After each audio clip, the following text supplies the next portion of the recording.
할렐루야. 아멘. 할렐루야. 아멘. 감사합니다. 잘 드세셨죠? 네. 얼굴 보니까 다들 잘 드세신 것 같습니다. 감사합니다. 오늘도 비록 날씨가 좀 중충하지만 하나님께서 아침부터 우리를 깨우시고 또 부르시는 일로 믿습니다. 아멘. 딱딱한 의자가 아니라 따스한 하나님의 품이다 라면서 하시고 오늘 그 말씀을 통해서 그 말씀의 주인공이 바로 나다라는 사실을 믿고 고백하는 성도가 되었으면 좋겠습니다. 이런 이야기가 있습니다. 잘 한번 살펴보시기 바랍니다. 1645년 6월 10일 영국 의회에서는 총사령관 투표가 있었습니다. 크롬웰이라고 하는 총사령관이 임무를 당선했는데 놀라운 것은 이 크롬웰이 당선될 때의 투표수가 90대 90표 한 표 차이로 총사령관으로 당선됐다고 합니다.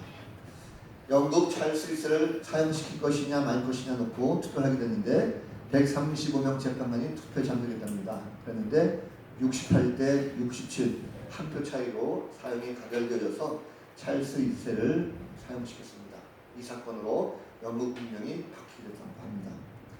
1839년 마커스 몰턴이라는 사람은 한 표의 덕으로 말미암아 미국의 매사추세츠주의 주지사로 뽑혔습니다. 또 1868년 앤드류 존슨 미국 대통령은 단 한 표 때문에 탄핵 소추를 모면하게 되었습니다.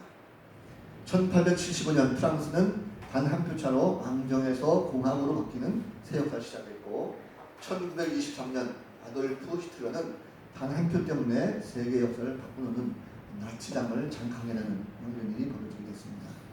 자, 지금까지 쭉 나열하는 사건들이 다 한 표 차이로 세상의 역사가 바뀌게 된 그런 일들입니다. 자, 하나라고 하는 것, 하나 때문에 별거 아닌 것 같지만 하나로 말미암아 세상을 바뀌게 되는 이런 일들이 많이 일어나고 있습니다. 사람도 마찬가지입니다. 한 사람의 역할, 한 사람의 변화가 그 변화가 인류 역사를 바꿉니다. 그래서 그것이 역사의 축이 되기도 합니다.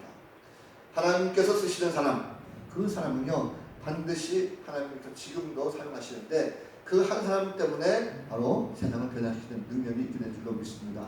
그래서 오늘도 말씀을 통해서 바로 나 자신, 하나님께서 쓰시는 한 사람이 바로 나다라는 것을 함께 깨달으시고 또 함께 은혜 받는 복된 성도들 되시길 간절히 바랍니다.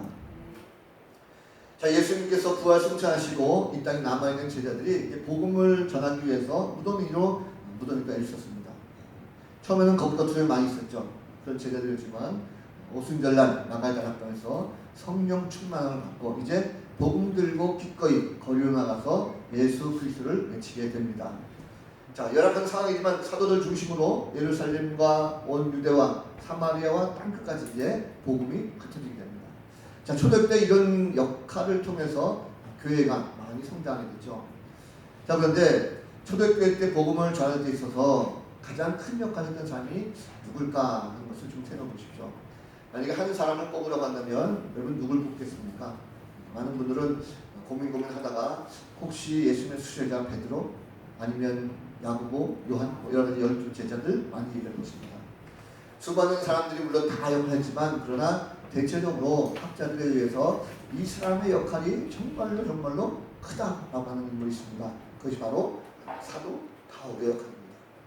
자, 사도 바울은 신약 성경 전체 27권 가운데 약 절반가량을 그가 기록한 그런 아주 많은 역할을 했던 사람입니다.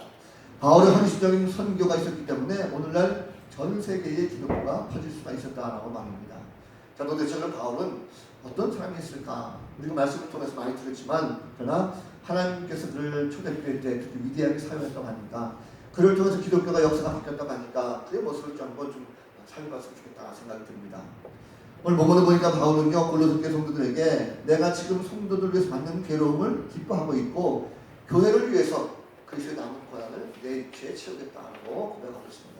뿐만 아니고 자신이 교회의 일꾼 된 것은 지금까지 감췄던 하나님의 그 비밀을 통해서 하나님의 구원 계획과 섭리를 성도들에게 나타내기 위함이다 하는 것을 말씀하고 있고 또 자신의 복음을 전하고 가르치는 것은 성도들이 각각 그리스도 안에서 온전하게 한 사람으로 세우기 위해서 나는 힘과 정성을 다해서 지금도 수고하고 있다고 밝히고 있습니다.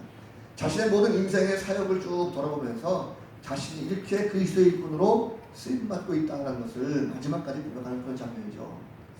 자, 변화된 바울의 모습 참으로 위대한 하나님의 일꾼이라는 것을 모두가 다 인정하고 있습니다. 자, 그런데 사실 바울의 이러한 모습까지의 과정을 보면 바울은 교회의 일꾼이 되기까지의 모든 과정이 참으로 힘들었다는 것을 볼 수 있습니다. 아니, 한마디로 말하면 바울은 교회의 일꾼 되기가 참으로 힘든 사람이라는 것이죠. 왜 그렇습니까? 우리가 성경을 좀 아시는 분들 많이 적겠지만 바울은 정통 율법에 따라서 태어났습니다. 태어난 지 8일 만에 할례를 받았습니다. 그만큼 정통 유대 집안에 태어났다는 거죠.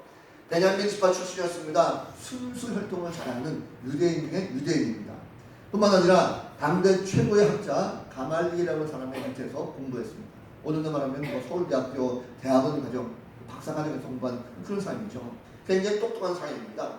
굉장히 엄격하게 교육을 받은 철저한 바리새인이었었고 유대교를 신봉한 광적인 신자였습니다. 단순히 그냥 유대교의 상식을 아는 것이 아니라 하나님에 대해서 어렸을 때부터 유대 경전을 알고 철저하게 유대교를 신봉한 아주 광적인 신자였다는 거죠. 성경에 보니까 그는 스데반 집사, 초대교회 집사 중에 한 명이죠.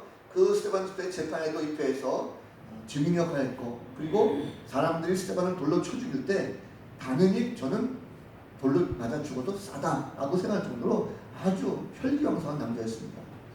유대교 내에서 굉장히 실력을 갖춘 야망이 넘치는 그런 장량한 촉망받는 그런 젊은이였습니다. 그래서 그는 더욱더 기독교를 박해하는데 앞장섰습니다. 그래서 누가 예수를 믿는다 하면 그 집안에 들어가서 남녀노소를 불문하고 다 끌어내어가지고 옥으로 집어넣고 심지어 돌로 쳐 죽이는데 앞장서는 그런 장면이죠.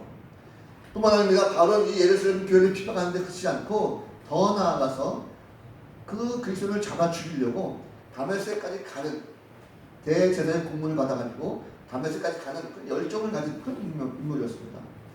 한마디로 말하면 이 바울은요, 하나님의 일꾼이라기보다는 기독교의 어떤 원수, 지고의 대상이었다라고 할 수 있겠습니다. 기독교인들이 그를 볼 때 어떻게 하겠습니까? 두려운 대상, 그리고 뭔가 그를 만나면 해도 죽을 것 같은, 그래서 두려워서 피했던 이런 모습이 있었습니다. 이 정도로 보면 바울은 하나님의 일꾼이라기보다는 완전히 정말로 우리 입장에서 보면 죽일 놈이죠. 원수. 어떠한 죄인을 죽일까? 복음에 정말 하나님께서 일꾼을 쓰신다고 한다면 뭔가 그래도 이왕이면 하나님을 잘 알고, 그리고 복음을 좀 제대로 전할 수 있는 그런 일꾼을 좀 잘 골라서 그를 사용하셔야 되는데 왜 하나님께서는 이런 인물을 사용하는 거죠? 어찌 보면 오히려 기독교에 반대적이고 해를 끼쳤던 이런 사람인데 뭔가 좀 우호적인 사람을 사용하지 않겠습니까? 우리가 가만히 보면 요즘에 그런 경우 많이 느끼죠. 저 사람은 정말 예수를 믿을 수가 없어. 저 사람은 정말로 우리한테 피하면 좋지 전혀 득이 되는 사람이 아니야라고 하는 경우가 있습니다. 전도하다 보면 종종 그런 사람 만납니다. 어떤 사람은 내가 불교 믿는다, 또 유교 믿는다라고 해가지고 단순히 그냥 불교 믿는다, 유교 믿는다 해서 그치는 것이 아니라 내가 가지고 있는 어떤 사상, 가지고 있는 가치관 때문에 기독교를 굉장히 핍박하는 그런 경우죠. 아니 기독교가 뭐가 중요하다고 그렇게 우리나라 전통적 내는 어떤 불교, 유교가 잘 뿌리내리고 있고 충효사상 때문에 부모를 잘 섬기고 있는데 그 버릇이 없이 와가지고 말이야 제사도 다 없애고 이게 무슨 말이야 하면서 막 기독교를 핍박하는 사람이 있습니다. 말로만 하는 것이 아니고 쫓아다니면서 반대하는 사람이 있어요. 제가 아는 어떤 어르신은 정말로 거짓말이 아니라요, 쫓아다니면서 교회에 전도하는 사람이 있으면 뒤에서 막 욕하고 핍박하는 그런 경우가 종종 있었습니다. 그런 사람은 어떻습니까? 단순히 그냥 한 번 정도 그치는 것이 아니라 완전히 핍박하고 쫓아다니면서 기독교를 욕하고 뭐가 한마디 하면 자기 열마디 하고 기독교가 아니라 뭐 개독교라고 하고 목사를 목사로 하지 않고 뭐 먹사라고 하고 이런 소리 들으면 어떡하나. 하나님께서 쓰시커녕 내가 목사만 하면 가서 좀 두들겨 패고 싶은 이런 마음 드는 것이 사실입니다. 사실 이런 것들 보면 전도 보고 다 하고 싶지 않죠. 다 깨끗하게 포기하고 그리고 뭔가 좀 내 자신이 좀 다시금 기독교를 생각하는 이런 모습이 있습니다. 실제 우리 주변에 보면 그런 가족들도 있죠. 친척들도 있습니다. 그리고 이웃도 있습니다. 그런 사람들을 위해서 하나님께서 쓰실 테니까 기도하라 이러면 기도가 나옵니까? 안 나오죠. 아무리 하려고 해도 기도도 안 나옵니다. 이런 사람들은 복음을 전하는데 해가 되면 되지 전혀 도움이 안 되지 않습니까? 그래서 우리는 가끔가다 보면 하나님께서 이왕이면 좀 쓰시려면 뭔가 기독교에 대해서 합박한 지식을 가지고 열심히 일했던 이런 사람을 좀 이렇게 쓰셔야 되는데 그러지 못한 경우는 종종되는 거죠. 복음을 전하는 데서 쓰임받는 사람은요 편견을 가지고 보면 안 됩니다. 하나의 방법은 인간과 사뭇 다르기 때문이죠. 자, 바울의 모습 보니까 기독교에 전혀 득이 안 되는 사람입니다. 아니 오히려 바울을 바라보면요 해가 되고 오히려 독이 되는 사람입니다. 그런데 그런 상황에도 불구하고 하나님께서 바울을 교회의 일꾼으로 세우셨어요. 근데 바울의 입장을 보니까요 참 놀랍습니다. 왜냐면 바울이 오늘 고백 가운데 보니까 바울은 주님의 일꾼으로 삼아진 자신에 대해서 이제는 모든 고난도 자기는 기뻐하고 있다라고 고백하고 있어요. 자, 교회에 다니는 사람들 가운데 우리가 많이 듣죠. 교회에 다니면 복 받는다라는 그런 얘기 많이 듣습니다. 맞는 말입니다. 히브리서 11장 1절 말씀 보면 믿음이 없이는 기쁘시게 못하나니 하나님께 나아가는 자는 반드시 그가 계실 것과 또 그가 자기를 찾는 자들에게 상 주시는 심을 믿어야 할지니라 하는 말씀이 있습니다. 결국 더 하면 이 말씀은요 우리가 하나님을 믿고 하나님께 나아가는 자는 반드시 그 말씀대로 우리가 살아갈 때에 하나님께 주신 큰 축복도 너희가 누리게 될 것이다 라고 하는 축복의 말씀을 우리가 기억을 하고 있습니다. 그런데 그것이 오늘날 신앙생활 우리 모든 성도들에게 있어서의 전부가 아니라는 거죠. 오늘 사도 바울을 통해서 우리가 말씀한 것은 무엇입니까? 그것은 교회를 위해서 일꾼으로 쓰인다고 한다면 그 교회의 일꾼은 고난과 괴로움 속에 있다 할지라도 기뻐하라는 것입니다. 내가 기뻐할 수 없습니다. 그런데 사도 바울은요 교회를 위해서 자신이 받는 모든 고난과 괴로움을 기뻐했습니다. 그리고 그가 또 고백하기를 그리스도의 남은 고난을 이제 내 몸으로 받는다라고 말씀합니다. 그리스도의 남은 고난이라고 하는 것은 주님께서 고난이 남아있다는 것이 주님께서 미완성 작품이라는 것이 아닙니다. 바울이 말한 것은 내가 그리스도의 일꾼으로 하나님께 쓰임받다 보니까 주님께 쓰임받다 보니까 이제는 이 복음이라는 것이 세상에 널리 퍼질 때까지의 과정 속에 내가 쓰임받는데 닥칠 수 있는 여러 가지 고난과 핍박과 아픔, 역경들 이런 것들조차도 내가 이제 힘들어하지 않고 주님을 위해서라면 기쁨을 가지고 내가 감당하겠다라는 그런 고백으로 보여주고 있습니다. 실제로 그렇습니다. 바울은요 교회를 세우는 일에 온 정성과 힘을 다 기울였습니다. 그런데 그가 하는 곳곳마다 많은 자들이 바울을 핍박하고 그를 고난 가운데 몰아넣습니다. 심지어 오늘 생각해보세요. 유대교에 그렇게 철저하게 믿던 사람이 배반을 하고 기독교인이 됐으니 유대교인들이 가만 놔두겠습니까? 사도행전을 보면요 이 바울을 죽이기 전에는 내가 아무것도 먹지 않겠다라고 마음을 먹고 평생도록 바울을 죽이려고 쫓아다녔던 사람들이 무려 40명이 넘었습니다. 그럴 정도 바울은 순간순간 고난을 겪었다는 거죠. 사도 바울이 예수를 믿지 않았다면 이런 괴로움은 전혀 당할 일이 없었습니다. 그런데 그가 예수를 믿었다고 하는 일꾼으로 수임받았다고 하는 한 가지 사건 때문에 이러한 고통을 당하게 됐습니다. 그가 당한 모든 괴로움과 고통은요 이제는 그가 고통이 아니라 기쁘게 여긴 것으로 바뀌었습니다. 어떻게 이렇게 될까요?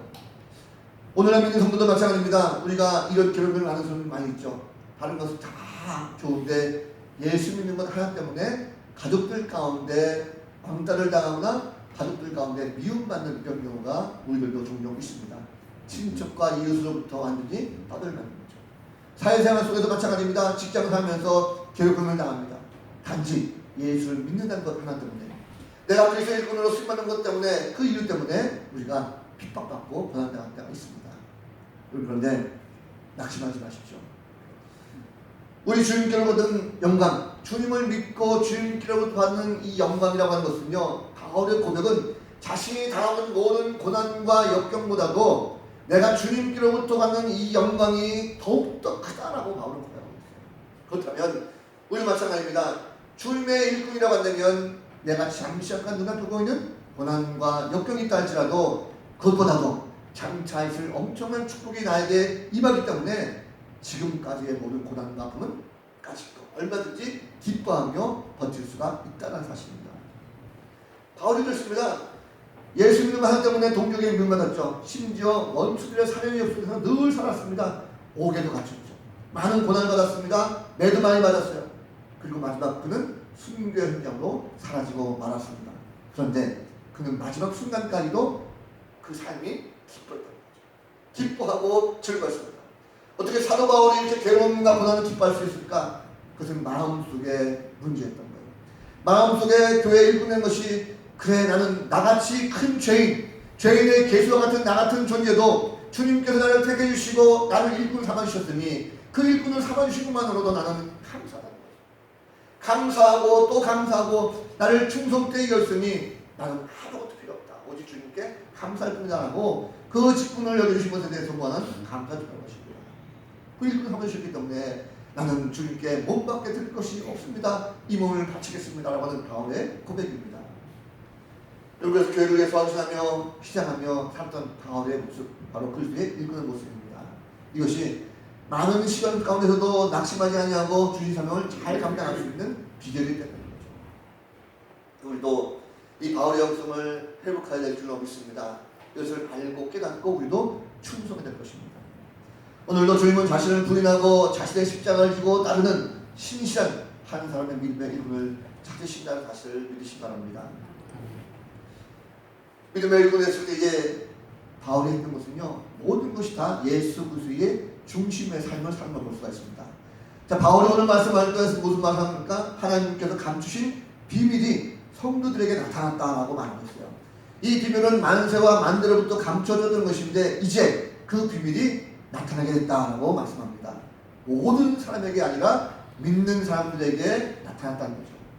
믿는 사람들에게 만세와 만대로부터 내렸던 그 비밀이 이제 밝혀지게 됐다는 것인데 그 비밀이 무엇입니까? 그 비밀은 바로 우리 모든 인류의 죄를 다 씻기시고 영생을 얻을 수 있는 유일한 방법, 그것은 바로 예수 그리스도를 믿는 것입니다. 예수 그리스도를 우리에게 보내주셨는 것입니다. 그래서 하나님의 비밀은 바로 이 모든 죄악에 물들던 인간이 구원받는 방법을 깨닫는 것, 이것이 바로 놀라운 비밀의 모습이라는 것입니다. 그러므로 여러분, 교회는요, 예수 그리스도가 중심이 되는 것입니다. 예수 그리스도가 바로 우리 가운데 찾아오셔서 우리의 중심이 되셨기 때문에 이제는 교회의 모든 가르침이 바로 예수를 가르치고 예수의 모든 말씀과 행동과 삶의 모든 모습들을 가르치는 것, 이것이 바로 교회의 핵심의 비밀이라는 것입니다. 교회의 모든 목표와 삶도 다 예수 그리스도입니다. 그래서 교회는요, 예수 그리스도 없이는 존재할 수가 없습니다. 아니, 예수 그리스도를 전하지 않고는요, 기독교가 존재할 수가 없습니다. 주님의 말씀을 가르치지 않는 교회, 이것은 교회가 아니죠. 그럼 우리는 교회의 일꾼은요, 마땅히 예수 그리스도를 중심으로 살아가는 그런 성도가 되어야 될 줄로 믿습니다. 그렇게 일을 해야 된다는 거죠. 성도들이 사는 것도 예수 그리스도를 중심으로 살아야 됩니다. 또 주님께서 가르치는 그 가르치는 삶이 내 삶의 중심의 축이 되어야 된다는 것입니다. 그래서 사도 바울은요, 모든 전하는 것도 예수 그리스도, 그리고 가르치는 것도 예수 그리스도, 권면하는 것도 예수 그리스도, 오직 예수님만 그는 증거하고 살았습니다. 자신의 모든 철학이라든지 자신의 생활을 가르치는 것이 아니라 바로 예수 그리스도의 인격, 그분의 삶이라든지 그분의 모든 교훈과 말씀을 가르치는 것, 이것이 바로 교회의 핵심의 내용이라는 것입니다. 이것이 없으면 안 된다는 거죠. 이런 이야기 했습니다. 여러분 유명한 이탈리아의 화가, 조각가이기도 하고 건축가였던 레오나르도 다빈치가 어떤 분이 알 것입니다. 그분이 그린 성만찬이라는 이자가 있어요. 이분이 어떤 귀족으로부터 아주 거금을 받고 성만찬 장면을 그려달라고 부탁을 받았습니다. 그래서 그는 정말 당시에 굉장한 화가였기 때문에 열심히 최선을 다해서 그렸죠. 장시간 동안 열심히 그렸습니다. 아주 멋있게 그렸어요. 예수님을 중앙에 앉혀놓고, 그리고 예수님께서 성만찬 잔을 들고 계시는 그 장면을 그리면서 왼쪽에도 제자의 성령, 또 오른쪽에도 제자의 성령 해가지고 정말 어마어마하게 큰 작품을 그렸습니다. 이제는 완성이 되어져가지고 그것을 부탁한 귀족에게 넘겨줄 시간이 됐어요. 그런데 넘겨주기 전에 친한 친구에게 한번 뭐라 해가지고 이 작품을 좀 감상해달라, 평가해달라고 부탁을 했습니다. 자, 오랜 친구고, 그리고 친구가 와서 그림을 볼 줄 아니까 와서 그림을 봤어요. 어마어마한 그림이죠. 야, 정말 대작이다. 잘 그렸다. 하는데 이 친구의 눈에 띈 것이 뭐냐면 예수님께서 성만찬을 진리하기 위해서 들고 있는 은잔이었습니다. 그 친구 볼 때, 야, 여보게, 이 은잔이 얼마나 이렇게 정교하게 그릴 수가 있을까? 이렇게 정말 정교하게 은잔을 그린 건 장난감이 없을까라고 아주 감탄했습니다.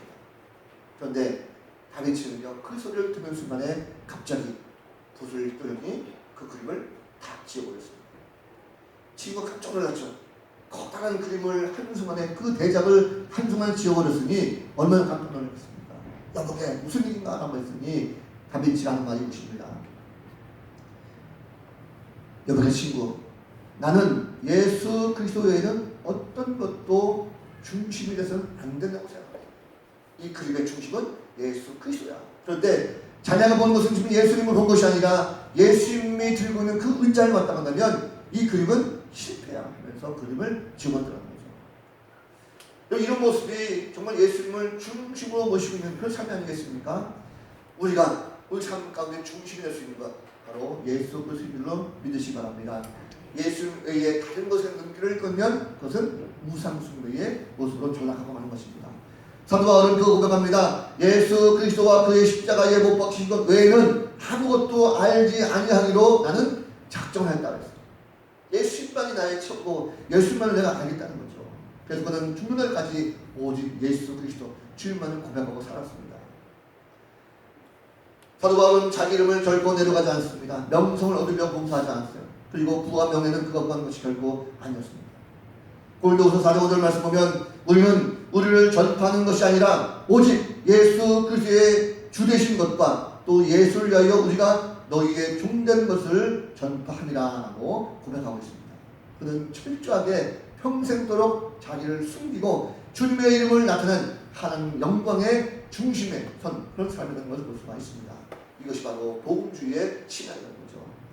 우리도 그리스도의 일꾼 되었다고 한다면 오직 예수 그리스도 그분을 중심 모시고 행할 수 있는 복된 성도가 다 되시기를 주님의 이름으로 간절히 축복합니다. 아멘. 바울은 그리스도의 일꾼으로 최선을 다해서 삶의 목표를 정하고 그리고 순간순간 그것을 이루기 위해서 잘 달려왔습니다. 바울이 가지고 있었던 마지막 인생의 목표가 무엇입니까? 그것은요, 자신이 모든 걸어온 길을 돌아보면서 마지막까지 복음을 전하고 그리고 그 복음을 전하면서 자신들이 따라왔던 그 모든 성도들을 믿음으로 온전하게 세우는 것이 바로 바울의 목표였습니다. 자신이 하나님께로부터 쓰임받았던 일꾼이라고 하면 또 다른 일꾼을 세우는 것, 이것이 바로 바울의 목표라는 거죠. 이것이 그리스도의 일꾼으로서의 사명을 감당하는 자세입니다. 바울은 자신이 복음을 위해서 이렇게 노력했는지 그가 가지고 온 모든 인생의 복음에 대한 사역을 다 적지 않았어요. 아마도 다 적었으면 어마어마한 양이 됐을 것입니다. 그런데 그리스도를 말미암아 성령의 것을 말미암아 자신이 최선을 다했던 그것만 적었고 또 그는 그런 마음을 가지고 복음을 전할 볼 수가 있습니다. 삶 가운데 매 순간마다 그리스도를 전파했던 그 바울, 그리고 만난 사람들에게 바울 자신을 드러내게 한 것이 아니라 오직 예수 그리스도를 하면서 그를 온전하게 또 다른 새로운 일꾼으로 세워가는 그 모습을 볼 수가 있습니다. 그럴 때 그 모든 가정 속에서 바울은요, 자신의 능력이 되는 것이 아니라 내 능력을 하는 것이 아니라 내 안에 역사하시는 그분 주님의 능력을 통해서 삶을 세우는 새로운 일꾼으로 세우는 그 역사를 바울이 만들어갔다는 것입니다. 이제는 그래서 새로운 일꾼으로 만들어가는 거죠. 그러나 이 모든 믿음의 일꾼은요, 내 생각, 내 능력 되는 것이 아니라 내 안에 역사하시는 바로 하나님의 능력이 되는 줄로 믿습니다. 인간의 능력은 한계가 있습니다. 그런데 하나님께 주신 능력은 한계가 없습니다. 2016년도 뉴욕 마라톤에서 이런 일이 있었습니다. 뉴욕 마라톤 대회 때 그 구간에 풀코스 뛰는 것이 아니라 5km 뛰는 그 코스가 있고 하프 마라톤 뛰는 코스가 있고 전구간 뛰는 코스가 있었습니다. 그런데 이제 시작점 출발총을 딱 울리기 전까지 당시에 12살 먹은 어린 소녀가 허겁지겁 막 달려왔어요. 마라톤에 5km 구간 참여하려고. 5km 구간 참여를 막 뛰었는데 그만 늦어가지고요. 도착하자마자 바로 땅 소리 나가지고 그냥 출발했습니다. 그리고 자신의 머릿속으로 생각한 거예요. 내가 5km 뛰겠다라고 출발했습니다. 보통 자기가 연습할 때 보니까 한 30분 정도 가면 5km 뛰는 것 같아요. 그래서 열심히 뛰었습니다. 그런데 30분 정도 지나고 자기 생각에 충분히 5km가 다 뛴 것 같은데도 불구하고 사람들이 계속 뛰는 거예요. 이유가 뭘까라고 해서 본인이 좀만 더 하다 보니까 더 갔습니다. 그러다가 앉아있다 싶어서 옆에 사람한테 물어봤어요. 이게 도대체 몇 킬로 뛰는 겁니까? 그랬더니 이거는 5km가 아니라 하프 마라톤 뛰는 거야 라고 얘기합니다. 자기가 계획했던 것보다도 무려 4배가 더 많은 그런 구간을 자기가 뛰고 있다는 거예요. 포기할까 했는데 이제 꼬리 지점이 거의 다 왔다라고 해서 그 하프 마라톤을 통과했다고 합니다. 자신의 힘으로는 할 수가 없었어요. 그런데 자기도 모르는 사이에 뛰게 됐답니다. 인간의 능력이라는 것은요, 자기도 모르는 사이에 일어나게 됐습니다. 특별히 우리가 예수를 믿고 주님을 고백하는 사람들은요, 우리의 생각과 내 능력은 이것밖에 안 됩니다. 그러나 하나님이 함께 하시고 주님이 주신 능력을 가지고 나간다면 우리가 그 어떤 일들도 힘들고 어려운 것이 아니라 내 능력이 아니라 내게 능력 주시고 내 안에 역사하신 그 능력을 통해서 모든 것을 다 할 수 있다고 하는 이런 고백이 우리 가운데도 있게 될 줄로 믿습니다. 우리는 하나님께 주신 잠재력 그리고 그 도심을 믿고 나갈 때에 우리가 생각하는 것 그 이상으로 말미암아 좋은 것을 얻을 수가 있습니다. 그럴 때 우리가 하나님께 영광 돌리며 살 수가 있다는 거죠. 무엇이든지 하나님 안에서 도전하시고 사실은 성도가 되야 될 줄로 믿습니다. 그러면 우리에게 힘 주신 그 하나님께서 더욱더 큰 것을 가지고 베풀어 주실 줄로 믿습니다. 오늘 하나님께서 사랑하는 성도들에게 말씀하는 것이 무엇입니까? 하나님은요, 오늘도 믿음의 일꾼으로 삼기를 원하십니다. 믿음으로 일꾼으로 쓰여지길 원하십니다. 그래서 우리가 하나님께서 택한 백성으로 쓰임받는다고 하면 어떤 시련이나 고난에 닥쳐온다 할지라도 낙심하지 말고 오히려 기뻐함으로 말미암아 그 사명을 잘 감당할 수 있는 성도가 되야 될 줄로 믿습니다. 삶의 무게중심이 나를 눌리고 세상 가운데 힘들고 어렵지 않더라도 내가 내 중심이 아니라 바로 예수님을 중심으로 삼고 살아간다면 반드시 그 가운데도 하나님께서 역사하실 줄로 믿습니다. 하나님은요, 사랑의 하나님이십니다. 그래서 인류를 사랑하셔서 구원하는 하셨습니다. 시대마다 하나님께서 사람을 사랑하셔요.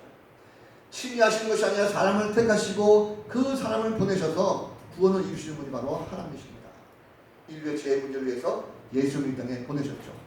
주님은 원래 하나님과 본체이십니다. 그런데 이 땅에 인류 구원을 위해서 친히 인간으로 보냄을 받으셨어요. 임마누엘로 우리 가운데 오셨습니다. 그리고 그분은 인간으로 오셔서 당신에게 맡겨진 모든 사명을 잘 감당하셨어요. 십자가에 못 박혀 죽으시고 그 제물로 달려 돌아가시면서 우리의 모든 죄를 다 속량하셨습니다. 부활하시고 승천하셨어요. 이제는 우리에게 세상에 나아가서 복음을 들고 또 다른 그리스도의 일꾼으로 쓰임받기로 하십니다. 복음에는 일꾼이 있어야 됩니다. 세상을 변화시키고 하나님의 나라를 위한 복음의 일꾼들이 필요합니다. 그래서 사람들은 항상 생각할 때 눈에 보이는 좋은 사람, 뭔가 내가 부르기 좋은 사람, 그리고 뭔가 능력 있는 사람, 이런 사람들을 우리가 일꾼으로 생각할 경우가 참 많이 있습니다. 그런데 하나님의 계획은 그것이 아닙니다. 하나님의 계획은요, 그 어떤 삶이라 할지라도 하나님께서 원하신다면 복음에 합당한 일꾼으로 사용하실 줄로 믿습니다. 그래서 하나님의 계획은요, 인간이 감히 판단할 수도 없고 생각할 수도 없습니다. 복음을 전하기 위해서 하나님께서는요, 시대마다 일꾼을 세우십니다.